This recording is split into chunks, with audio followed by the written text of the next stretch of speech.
guys, this is Chip and Dale Rescue Rangers for the NES.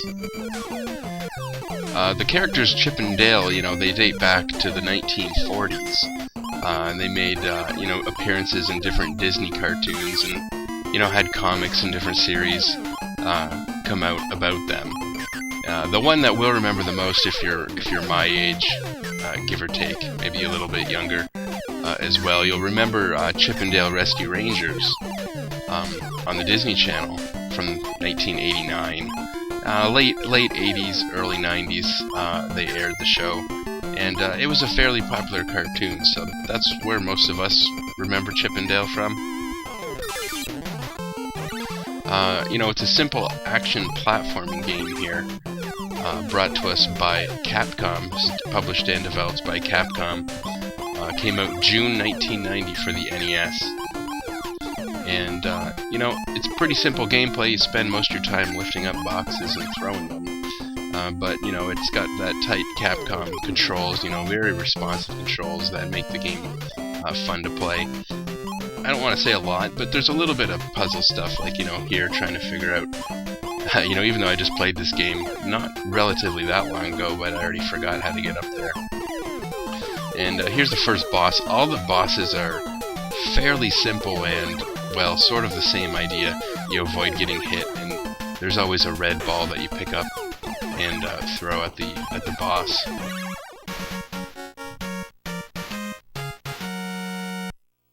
After each level, you have a bonus round where you can pick up as many boxes as you can in the time limit, just to get bonus items. And then in between each level, you have these little cutscenes, kind of continue the storyline, and eventually you're brought to a map. You can kind of choose the path you want to take. You can choose which levels you want to go through. You can, skip certain levels or try a different level. So that's pretty neat. Collect a lot of items in this game that are, either hidden under boxes or just scattered throughout the levels. Most of them are flower icons. And for every 100 flower icons that you pick up, you get an extra 1-up star that will fly by. So you can still miss the 1-up, it causes this star to kind of float by the screen, so depending where you are, you might be able to grab it, or you may not be able to. You'll also find stars, once again, mostly hidden in boxes. 20 stars, once again, is an extra life. Another quick boss battle there, and on to the next level. One thing I love about this game is you can jump below platforms, and, the first time I was playing, I was like, man, I wish I could get down there, like that classic hold down and press jump, and you don't actually jump, you just jump down to the platform below you, and so that's a big part of the controls in this game, is that you can jump down levels, which is awesome. Like I said, really good controls in this game, like most of the Capcom games and, Capcom Disney games on the NES. If you look on the top left of the screen, you'll see the hearts, which is your hit points. Basically, every heart is a hit point, and then you can find acorns. And once again, they're usually in boxes. You can find acorns that restore a heart or a hit point.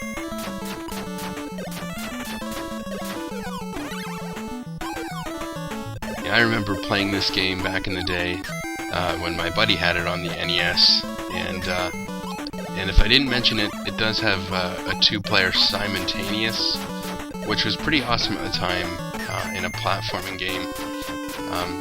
Because if you played something like Mario Brothers, it's like, yeah, it has two-player, but I mean, you play until you die, and then your buddy goes back to the level he was on and plays until he dies, and then you continue. So, yeah, I mean, it's not really much of a two-player mode. And like I said, in here you have two players simultaneous. You can hit each other and go through the levels together at the same time. So it's pretty fun two-player.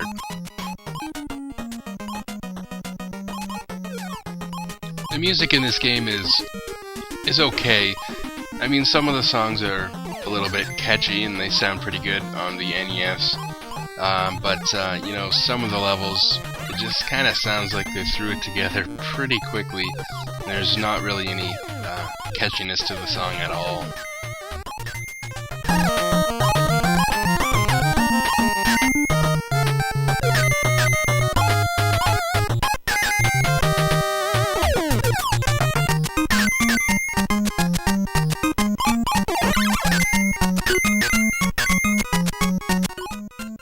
You know, here's another cool puzzle, if you will, spot.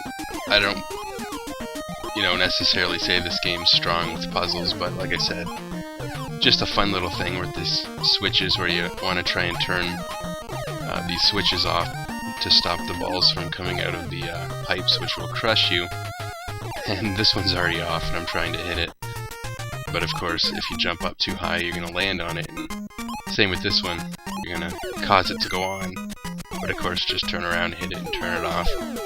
So, some pretty neat levels in this game. And another boss. Like I said, most of the bosses are pretty easy. Kind of boring.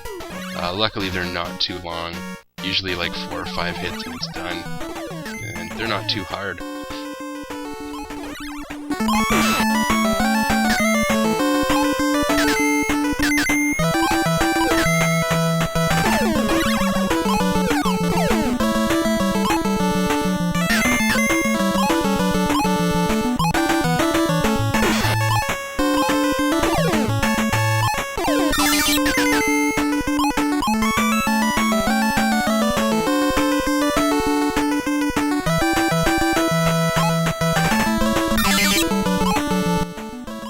Another neat little item that you can pick up is just, a hammer to break through the rocks.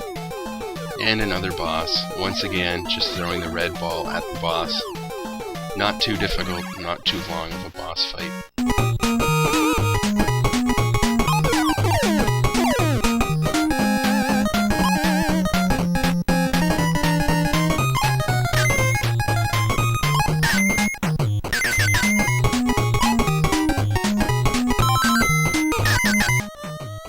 This game did pretty well. There was a sequel, and like I said, it pretty much comes down to the controls and the levels. There's not a ton of levels. There's only about 8 levels in this game, and the bosses are all fairly simple, fairly quick. So it really comes down to the levels and the controls, and it's got it where it counts. It is a fun action platforming game. And a lot of variety of levels. Here's one of the later levels. You're in a casino, and they did a pretty good job with the graphics. Obviously, you're a small chipmunk, so everything else is, much larger in scale.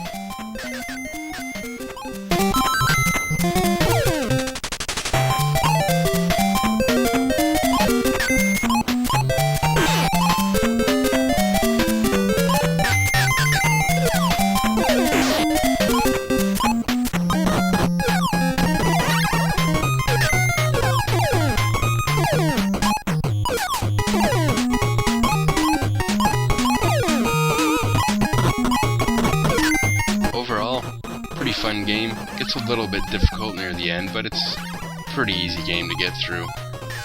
But like I said, it's fun, it's got good controls, and if you're a fan of these kind of games, it's definitely one to pick up for the NES. And it's pretty exclusive. It was only released for the NES, so